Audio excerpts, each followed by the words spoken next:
राष्ट्र के लिए किसी प्रकार के कोष की आवश्यकता नहीं, अध्ययन की आवश्यकता है। मैं एक उदाहरण देता हूं। गंगा, गंगा एक नदी है। गंगा का उद्गम गंगोत्री से होता है। कई राज्यों से होते हुए गंगा अंततोगत्वा समुद्र से मिलती है, गंगा सागर जाके सागर से मिलती है। अगर हम देश के रूप में गंगा को देखें, केवल भौगोलिक दृष्टिकोण से, भौतिक दृष्टिकोण से गंगा को परिभाषित करें, तो गंगा केवल एक नदी ही है। और क्या है? गंगा में इतना पानी है, गंगा की एक्वेटिक लाइफ इस प्रकार की है, गंगा इतने राज्यों से होते हुए गुजरती है, गंगा में बांध बनाने से ये डिफिकल्टी होगी, गंगा का आरंभ यहां से होता है, गंगा यहां समाप्त हो जाती है, इतने किलोमीटर की गंगा है। यह है देश की परिभाषा। भौतिक जगत में गंगा की परिभाषा इतनी छोटी है कि इतने लीटर की पानी की गंगा है, इतने परिसर को कवर करती है गंगा। मगर आध्यात्मिक जीवन में, भौतिक जीवन से ऊपर उठकर अलौकिक जीवन में, राष्ट्र के जीवन में गंगा मां है। वो एक नदी नहीं है, वो मां है जो शिव के जटा से अवतरित होती है, कल कल निनाद करते हुए समग्र ब्रह्मांड को जो ज्ञान देती है, जो सूरसरी है, जो देव नदी है, जो भागीरथी है, वो गंगा है। वो केवल एक नदी नहीं है। यह नदी और सूरसरी, इन दोनों के बीच में फर्क है। नदी है तो देश है, सूरसरी भागीरथी है, देव नदी है तो वो राष्ट्र है। राष्ट्र में गंगा यहां है, देश में गंगा साधारण है। इसलिए हमें बचाना किसको है? हमें राष्ट्र को बचाना है। आज जो पुनरुत्थान के विषय में हम बात कर रहे हैं, किसके पुनरुत्थान की बात कर रहे हैं? क्या हम देश की पुनरुत्थान की बात कर रहे हैं या राष्ट्र की पुनरुत्थान की बात कर रहे हैं? मुझे दुख के साथ कहना पड़ रहा है, आप सब यहां बैठे हैं धार्मिक लोग। मैं जानता हूं अधिकांश लोग राजस्थान से हैं, गुजरात से भी हमारे भाई यहां मौजूद हैं। ऐसे लोग हैं, खाटू श्याम जी को आप लोग मानते हैं, श्याम जी को आप लोग मानते हैं, और ये हमारे पीठ से भी जुड़ा हुआ है। ये कोई साधारण स्थान नहीं है, कांची कामकोटी पीठ से जुड़ा हुआ स्थान है। आप सब वो लोग हैं जो आज वास्तविकता समझते हैं। आज की परिस्थिति ऐसी है कि इस देश में राष्ट्र की भावना को मिटाने के लिए कई हजारों लोग लगे हुए। सनातन को समाप्त करना है, यह भावना आज इस देश के राजनेताओं के अंदर परिपक्व हो रही। इस प्रकार की भावनाएं अटखेलियां ले रही है कि सनातन को हमें समाप्त कर देना है। सनातन को समाप्त करने का अर्थ है इस राष्ट्र के मूल तत्व को, इस राष्ट्र के मूल भावना को समाप्त कर देना। आप सोच के देखिए, हम लड़ किससे रहे हैं? हम लड़ एक इतनी बड़ी ताकत से रहे हैं जो हमारे मूल को ही काटना चाहता है। इसलिए हमें बहुत अग्रणी होने की आवश्यकता है, सजग होने की आवश्यकता है। और मैंने इसलिए कहा कि आप सब सनातनी हैं, आप सब समझदार हैं, मगर फिर भी जरा सोच के देखिए, हम में से अधिकांश लोग आज किसमें व्यस्त हैं? व्यस्त हैं अपने बच्चों के बर्थडे मनाने में, अपने घरों के कार्यक्रमों में व्यस्त हैं। हम व्यस्त हैं अपने सांसारिक जीवन को और किस प्रकार से हम उत्कृष्ट कर सके। दो पैसा हमारे हाथ में आता है तो किस प्रकार से हम खर्च करें, तो अपने परिवार पे करें, अपनी गाड़ी पे करें, अपने बेटे के भविष्य पे करें। तो ये सब आवश्यक है, हमारी चिंता ये है। मगर एक और कंपनी बैठी हुई है जो वो ये चिंता नहीं करती है। उसकी चिंता है, मुझे माफ करिएगा गला आज बहुत खराब है, मैं बहुत बोल चुका हूं अभी तक कल से। उसकी चिंता है कि किस प्रकार से हमें समाप्त किया जाए। इसलिए हमें सजग रहने की बहुत आवश्यकता है। मित्रों, जब देश को उठाने की बात होती है, जब भारत को देश के रूप में देखा जाता है, तो देश को उठाने के लिए जो भी प्रयास होना चाहिए वो हो रहा है। आज आप चिंता करके देखिए, एक ऐसे प्रधानमंत्री है, यशस्वी प्रधानमंत्री नरेंद्र मोदी, कल तिरुपति जी के दर्शन करने के पश्चात मैं उनकी छवि को देख रहा था, एक दिव्यता उसमें नजर आ रही। ये साधारण विषय नहीं है।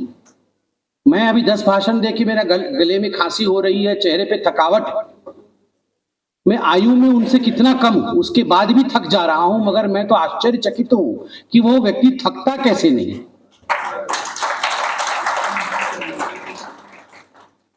ये बातें हम सब टीवी के माध्यम से हम उनसे मिलने, आप में से बहुत कम लोग शायद उनसे मिले होंगे, मगर टीवी में देखने के पश्चात जो बातें सामने आ रही, जब मिलेंगे तो हम महसूस करेंगे कि ऊर्जा के कुंज है।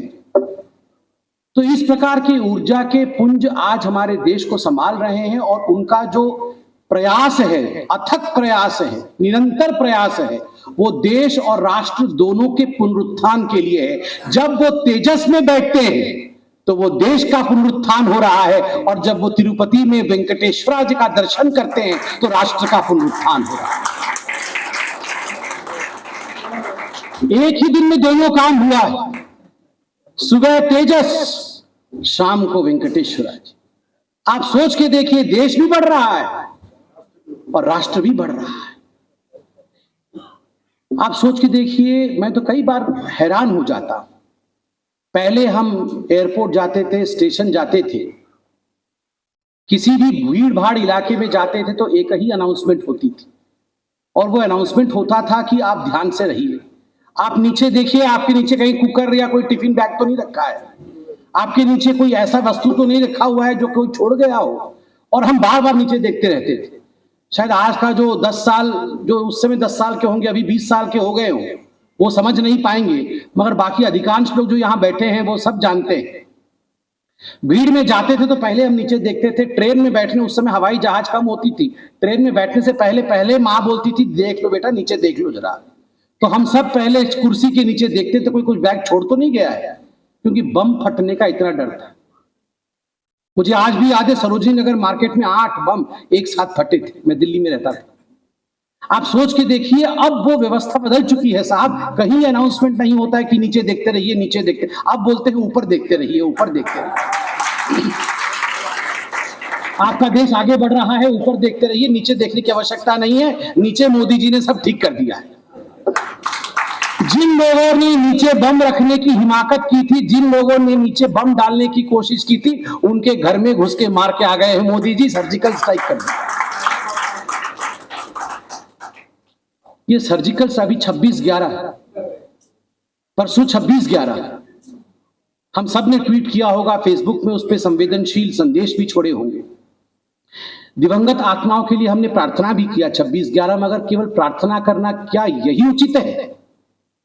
देश का सामर्थ्य कहां था जब 26/11 हुआ? मुझे दुख के साथ कहना पड़ रहा है, उस समय हमारे देश की क्षमता होते हुए भी आर्मी के चीफ इत्यादि ने कहा हमारे पास क्षमता थी, हम बदला ले सकते थे, हम रिटेलिएट कर सकते थे। क्षमता होने के बावजूद भी जो राजनीतिक इच्छा शक्ति की कमी के कारण, राजनीतिक इच्छा शक्ति नहीं होने के कारण, और मुझे तो कभी कभी इस पे शक होता है, मैं बहुत ध्यान से शब्दों का प्रयोग कर रहा हूं, शक होता है कहीं वो राजनीतिक शक्तियां मिली तो नहीं हुई थी।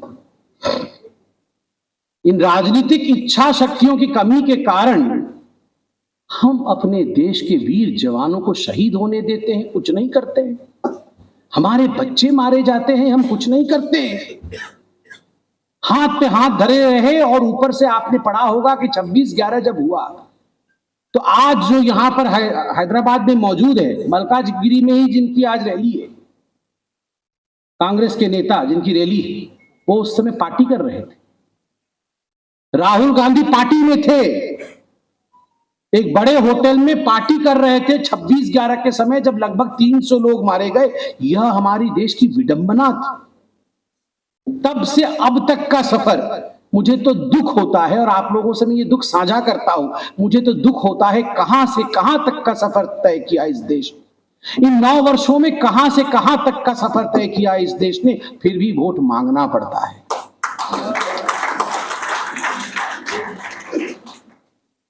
साहब, मांगने की आवश्यकता नहीं पड़नी चाहिए।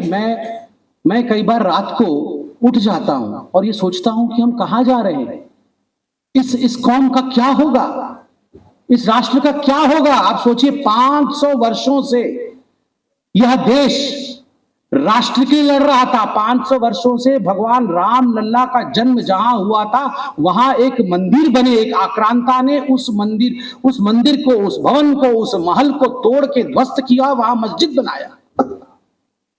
उसकी हिम्मत देखिए, उस आक्रांता ने वहां मस्जिद बनाया, बाबर ने। और आप सोच के देखिए इस देश में हम क्यों परतंत्र रहे इतने वर्षों तक। इस देश में ऐसे भी गद्दार हैं जो आज भी बाबर के हैं मगर राम के नहीं, इतने गद्दार हैं। और उसके बाद 500 वर्षों के बाद शांतिप्रिय तरीके से काम करने के बाद शांतिप्रिय तरीके से हिंदू समाज अपना संघर्ष जारी रखता है। अशोक जी सिंघल आज हमारे बीच में नहीं है, उस पुण्य आत्मा को बहुत बहुत वैकुंठ में विष्णु आशीर्वाद करे। इन सब के आशीर्वाद के कारण अंततोगत्वा नरेंद्र मोदी जी के कालखंड में कोर्ट में पूरे विषय को लड़ने के बाद भव्य राम मंदिर बनने का विषय आगे बढ़ा और अब 22 तारीख को भव्य राम मंदिर बनेगा।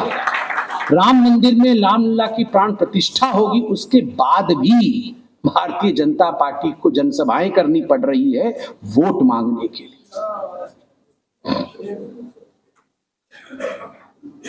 मतलब मुझे रात को 12 बजे तकलीफ होती है कि हमारा होगा क्या भविष्य। आप सोच के देखिए, राम मंदिर तक हम बना नहीं पा रहे थे, हिंदुस्तान में राम मंदिर नहीं बन पा रहा था, राम लल्ला अपने घर वापस नहीं आ पा रहे थे। एक हिम्मती प्रधानमंत्री ने, एक भगवान के पुत्र मैं कहूंगा प्रधानमंत्री जी ने राम लल्ला जी के लिए आज भव्य राम मंदिर बनाया। फिर भी मैं देख रहा हूं उन्हें इस आयु में आकर रोड शो करना पड़ रहा है, सभाएं करनी पड़ रही है, वो सो नहीं रहे हैं, उन्हें आकर वोट भिक्षा करनी पड़ रही है। क्यों? क्या हम इतने भी जागरूक नहीं हैं? क्या करने से हम मांगेंगे? या केवल बिजली फ्री? क्या ये बिजली फ्री ही यही हमारा ध्येय है? क्या बिजली फ्री से देश आगे बढ़ेगा? क्या बिजली फ्री से राष्ट्र आगे बढ़ेगा? नहीं, राष्ट्र आगे बढ़ेगा ज्ञान से, राष्ट्र आगे बढ़ेगा तप से, राष्ट्र आगे बढ़ेगा आशीर्वाद से, राष्ट्र आगे बढ़ेगा यदि हम अपने सनातन और हमारे सनातन के मूल्यों को जीवित रखने में समर्थ रहेंगे। यदि हम अपने मूल्यों को जीवित नहीं रख पाएंगे तो कितनी भी बिजली आज आप ले ले, कल बिजली गुल होगी ही होगी।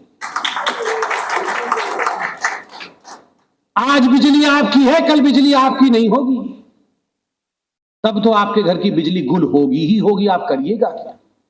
ये भाग्यनगर था, ये हैदराबाद बन गया है। ये भाग्यनगर था, ये लक्ष्मी की नगरी है, ये हैदराबाद बन गया है।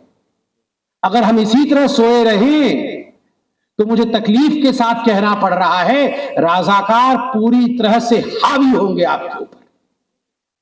जब मैं आपके ऊपर कहता हूं तो मैं अपने आप को भी वही रख के कहता हूं, आपके ऊपर मतलब हमारे ऊपर साहस नहीं है। मैं कह रहा हूं राम लल्ला अयोध्या वापस आ रहे हैं, उसके बावजूद हमें मांगना पड़ रहा है। क्यों? क्या करके मानेंगे? कैसे उत्तिष्ठ होगा भारत? कैसे पुनरुत्थान होगा इस महान भूमिखंड का? कैसे पुनरुत्थान होगा इस विचार का? यदि विचार के मूड के मंदिर बनने पर भी लोग समझ नहीं पा रहे हैं तो कैसे होगा? आप मुझे बताइए। कोविड हुआ, आप सोच के देखिए क्या क्या हुआ है सब। इस 9 वर्ष के कालखंड में परीक्षा ली है ईश्वर ने, आपको दिखाया है। कोविड हुआ, पूरा विश्व थरथरा गया। सभी लोगों ने एक छत्र से कहा कि नहीं, भारतवर्ष कुछ नहीं कर पाएगा। 135 करोड़ लोग यहां रहते हैं, यहां पर तो 4-5 करोड़ लोग तो मरने ही मरने। हर शहर में लाखों लोग मर जाएंगे क्योंकि ये तो गरीब देश है। मोदी जी ने कहा मैं वैक्सीन बनाऊंगा जी, सबको वैक्सीन दूंगा। लोग हंसने लगे, ये मोदी जी क्या बोल रहे हैं, कहां से वैक्सीन बनाएगा? ये गरीब देश कहां से वैक्सीन बनाएगा? बाहर के देश हंस रहे थे, वो तो समझ में आ रहा है, मगर अपने घर के अंदर भी ऐसे गद्दार बैठे हुए थे, राहुल गांधी, अखिलेश यादव जैसे लोग, जिन्होंने खुल करके कहा ये तो मोदी वैक्सीन है, मोदी जी वैक्सीन नहीं बना पाएंगे, ये क्या थाली बजा रहे हैं, ये क्या दिया जलवा रहे हैं। और आज मुझे गर्व के साथ कहना पड़ रहा है, जहां अमेरिका फेल हो गया, जहां यूरोप फेल हो गया, वहां हिंदुस्तान ने 135 करोड़ लोगों को एक नहीं, दो नहीं, तीन टीकाएं लगाई।